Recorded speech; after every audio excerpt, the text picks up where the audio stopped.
I'm Dr. Ed Barnhart. Let's answer some questions from the internet. This is Mayan support.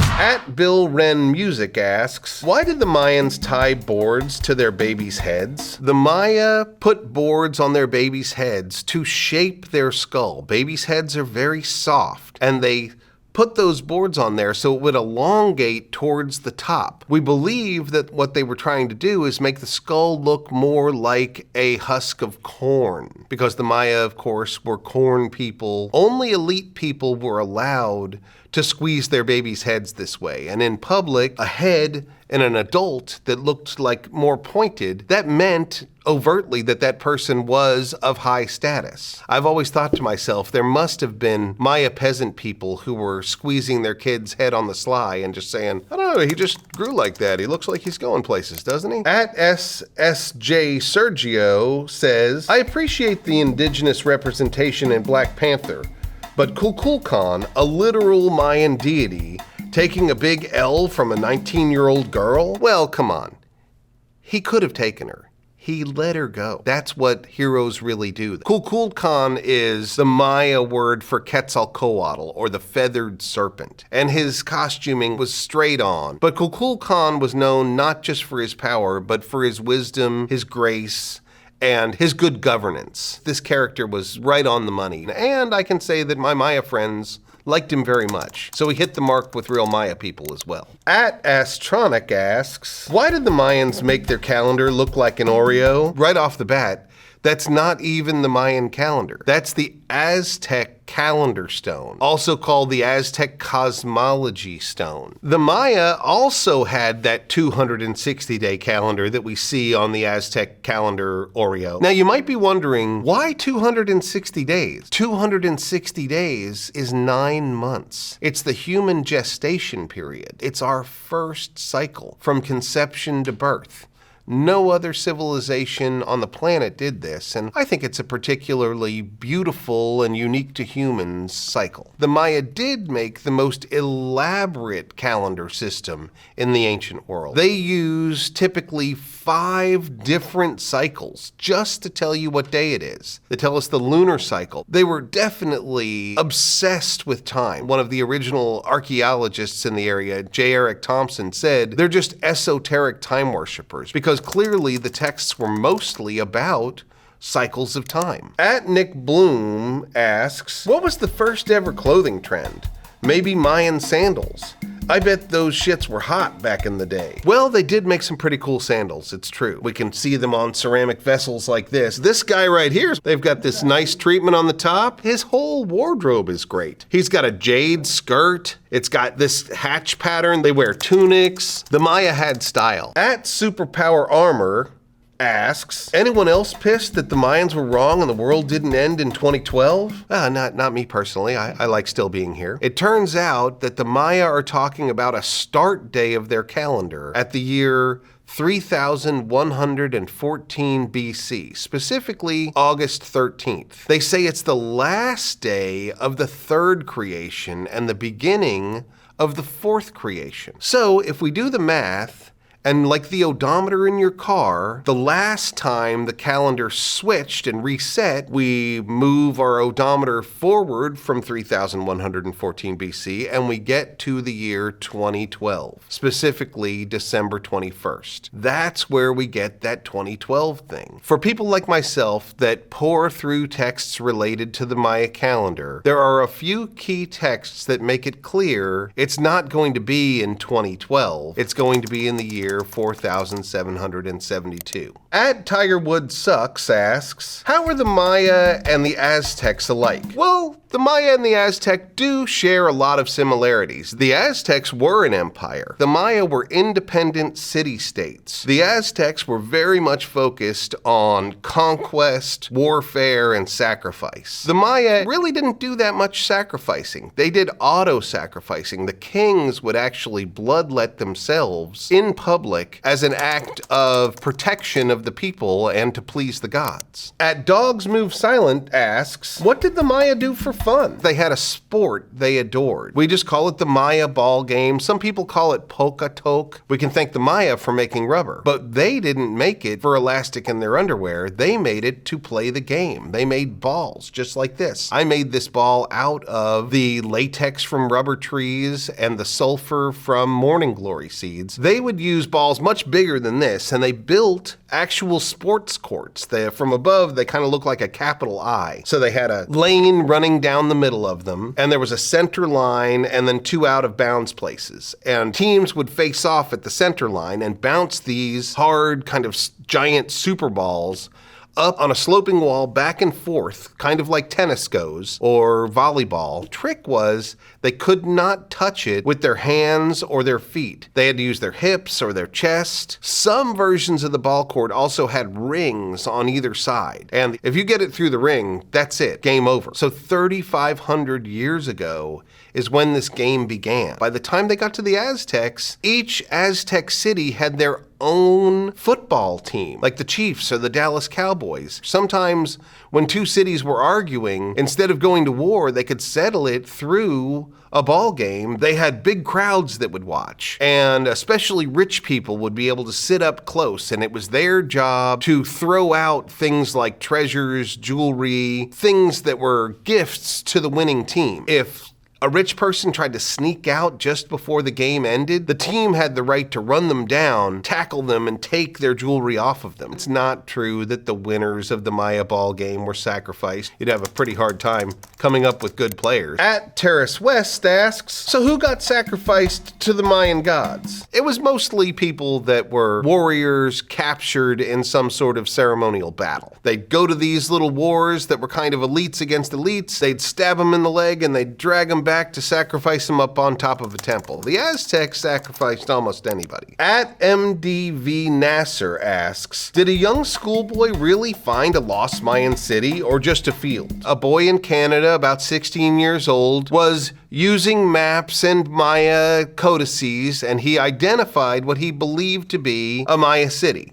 Now, in that case, it was not actually what he believed it to be, but there is real potential for finding Maya cities. And with now the advent of LiDAR, wow, we are finding them faster than ever. Google Earth gets refreshed all the time. And as people move out into these jungle areas and cut down the trees, all of a sudden they reveal these temples. What I tend to look for are irregular or unnatural geometric shapes or arrangements. Maya pyramids are usually arranged in groups around plazas. So if you see a hill with a square in front of it and two other square hills around it, that's a good chance that that's actually man-made. The city I found in Belize, which I named Mashna, was back in the 1990s, so I didn't have the pleasure of all of this great new technology.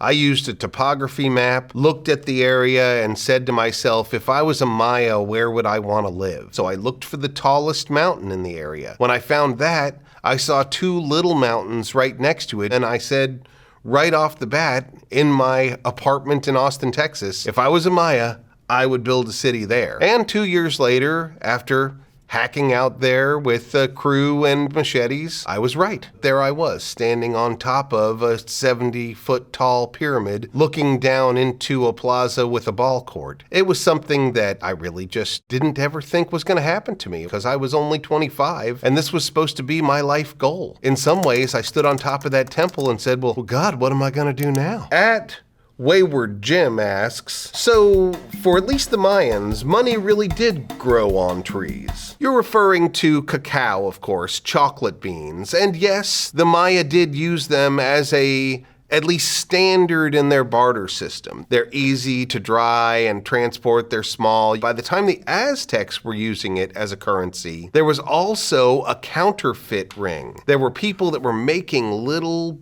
seeds out of ceramics and making them look like they were chocolate beans when really they were counterfeit. And there were Aztec police who would walk around the market looking for counterfeiters and bust them with their ceramic beans. Chocolate was the drink of the elite. It was a pleasure. It was something that they frothed up, they put chili pepper in it, never sugar. It was a spicy drink. It was only grown in the Maya area. It was something about that tropical forest that allowed cacao, chocolate, to grow. At Osle Wamua asks, timeline period for Mayan civilization? You could actually take it back to 10,000 years, but something that we pretty much all conservatively agree would be 2,000 years. So that really starts the Maya world. So then we get to 200 CE, its current era. That's when we really get classic Maya civilization. They start building their giant cities in the jungles of northern Guatemala. Tikal gets built. So the classic goes on for a full 400 years. We have dynasties of kings. We have fully elaborated hieroglyphs and them telling us their history, carving it into monuments. That goes on all the way to about 800 CE. And that begins a very short period we call the terminal classic, the transitional. Everybody's moving around, cities are being abandoned, new ones are starting up, but it settles out into the final period, and the post-classic period goes from about 900 all the way up to the moment of Spanish contact, somewhere around 1500, maybe even a little earlier. At JP Nijiru asks, what's the difference between Mayan and Egyptian pyramids? For one thing, the pyramid standing in Giza Plateau is the tallest pyramid on the planet. It's 150 meters tall. The tallest Maya pyramid is about 68 meters tall, so only a third of that size. For the Egyptians, they built those pyramids from the beginning, purpose-built as tombs. The Maya, the kings would use the temple in life, and then when they died, the temple would be retrofitted, dug into, and their tomb would be put inside. When it comes to who built the most pyramids, the Maya excel virtually everyone on the planet. We have seen all of the Egyptian pyramids. There's about 140 of them. We're not going to find any more. The Maya built thousands of pyramids, and there are definitely thousands more hiding under the jungle. So if one culture owns the name and the right to pyramid builder, it's the Maya, not the Egyptians. At Our King Wood asks, what tools did the Mayan use? The Maya were not a metal-using culture. None of their tools were made of metal. When it came to building things like their temples, tools were made of chert. We also call that flint. It's a harder stone, and they would shape that into axes, and those axes could cut the softer limestone into whatever shape they wanted. For finer cutting, they used obsidian. Obsidian is a volcanic glass. It never gets dull. I have taken pieces of obsidian out of an excavation and cut my finger on the glass. It lasts forever, and it's very, very sharp. At FG1133 asks, do you believe the aliens helped out the Aztecs and the Mayan Empire? No. If they did, we'd have all sorts of evidence of cooler technologies than stone and temples. I really feel like a question along those lines is just, once again, disparaging the abilities of people that were not originated in Western society. So, no, I think they did it on their own. At Android Pharaoh asks, King Pakal is an ancient alien astronaut? King Pakal's sarcophagus lid shows man tilting back surrounded by glyphs and symbols. What do you see when you look at that? Well, I definitely don't see an alien spaceship. What I see is King Pakal at his moment of death falling down the world tree into the skeletal jaws of the underworld, where he will go down and then eventually he will rise up to meet his ancestors and the gods in the sky. Pakal was the most important king in the history of the city of Palenque. He became king at the age of 12. He died at the venerable age of 80, but he brought that city back to its height. His sarcophagus is honoring the greatest king in the history of Palenque, and it is not a spaceship. At dperry913 asks, in your opinion, what is the best Mayan ruin? Palenque? Palenque is definitely my favorite Maya ruin, and it's because I spent so much time there. I spent 3 years of my life making a map of the site. Anything in orange is a building that we've actually excavated or investigated. All the buildings in gray, archaeology has never touched. So you can see how little of this city we've actually excavated. There were probably less than 10,000 people living there at any one point. But despite that small population, it was the height of Maya scientific and artistic knowledge. Engineering, they made a kind of corbelled arch and a kind of cement that was stronger than anywhere else in the Maya world. One of the great buildings of this site is the palace. It has a 3-story tower. Nowhere else in the Maya world ever attempted such a tower. And in a testimony to how well they made it, it's still standing today. That city was abandoned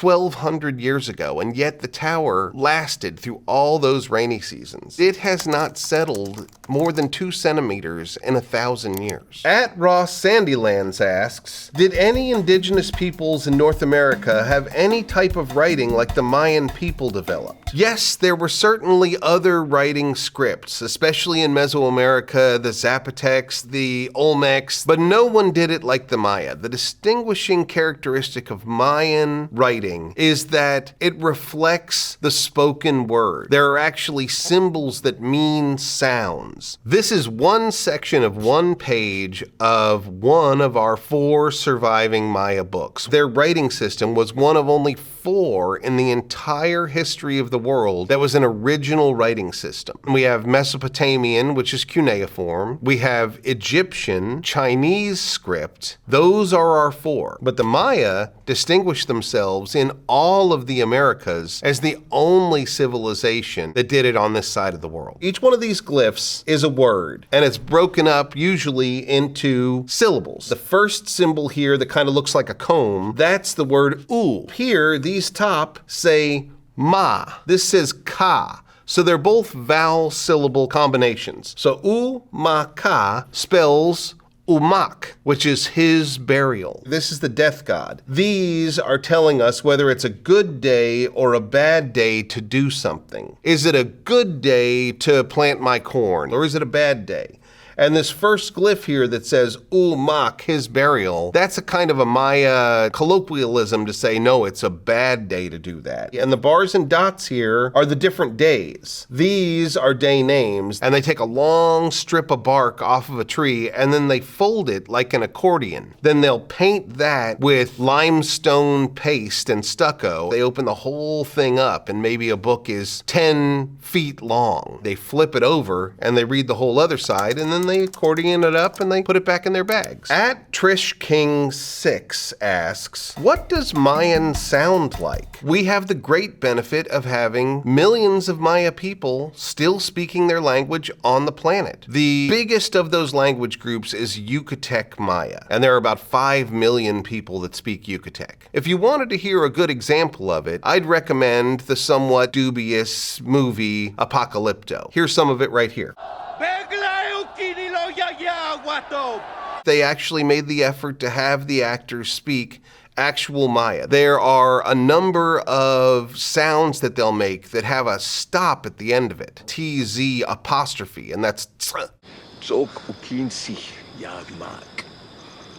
The word in Yucatec Maya for fire is kak, and that's K apostrophe A K apostrophe. One thing that Apocalypto overdid was the human sacrifice. That was really the Aztecs thing. When the Maya met the Aztec, yes, they got a little bit more into the human sacrifice, but the scenes of people being killed one after another on top of Maya temples, that's not how the Maya rolled. At Rat Lab Museum asks, how did the ancient Maya build such large cities far away from lakes or rivers? Tikal is a great example. There are no rivers near Tikal, but what they did is they quarried for all the stone they needed to build the city. The quarries became reservoirs. They lined them with stucco, so they were like giant swimming pools. The plazas between the temples, they canted them Just 1 degree. So with every rain that fell, all of those plazas funneled water into their reservoirs. Tikal kings loved to put water lilies in their headdresses. A way that the Maya have always detected whether water is fresh enough is water lilies. Water lilies are a very fragile plant. If the water is polluted, they don't grow there. So if there's water lilies on the surface, it's pure water. When I made the map of Palenque, I could see that there was a sewer system running through the neighborhoods. They crisscrossed it using gravity, probably also had makeshift toilets, getting fresh water from above and sending the gray water down below and into the larger river system, well away from the city. At its Rob Law wants to know, bro, how did the Mayans figure out the stars? Like, how? Most ancient astronomy is what we call horizon-based. A priest would stand in a single spot every night and watch what rose and set, what day it rose and set, and where along the horizon it set. If he did that again and again and again, he starts recognizing the cycles of planets, the moon, and the sun. An astronomer could spend his entire life recording cycles and then hand that data to the next generation. And after just a few generations, they got darn good at it. The ancient Maya also oriented their buildings to interact with the cycles of the sun. The most famous of those is El Castillo in Chichen Itza. Chichen Itza has this big pyramid in the middle, and it's oriented just right so that on equinox, as the sun sets, the shadow of its terraces cast onto the balustrade of one of its staircases. The shadows look like an undulating body of a snake going down the staircase. At Soft Touch 25 asks, anyone out here in X-Land understand Mayan math? I do. Yeah. The Maya had only 3 symbols. They had a dot, meaning 1. They had a bar, meaning 5, and then they had the all-important 0, like a shell for 0, but they could also use a flower. So if you wanted to write the number 7, you'd use 2 dots, 1, 1, and then a 5. Let's say we want to add the numbers 3 plus 5. So that would be 8 in the way we'd write it. But that 8 has nothing to do with the 3 and 5. But watch when you do that in Maya. If I take 3, which is 3 dots, and I add 5, which is a bar, it becomes a bar with 3 dots over it. It's this actual symbol plus this actual symbol equals the symbol for 8. The Maya managed to make a more elegant mathematical system than the one the Western world is so proud of. At Ms. Brianna asks, but where the Mayans go? The Maya are actually still here. By my count, there's about 15 million Maya still on the planet. Yes, at contact, they were persecuted, their culture in many ways ended, and 12 infectious diseases wiped out probably 90% of them. But their communities continued, and they've grown over the last 500 years. In fact, many of the Maya people live right here in the United States. At your convenience store on your corner, if that nice little Mexican woman is under the height of 5'2", she's probably a Maya. There's a big misunderstanding about the disappearance of the Maya. Talking about 700 years earlier, when classic period Maya abandoned their cities. They moved out. They didn't die off. They didn't disappear. They weren't picked up by aliens. So those are all the questions for today. Thanks for joining me in Maya Support.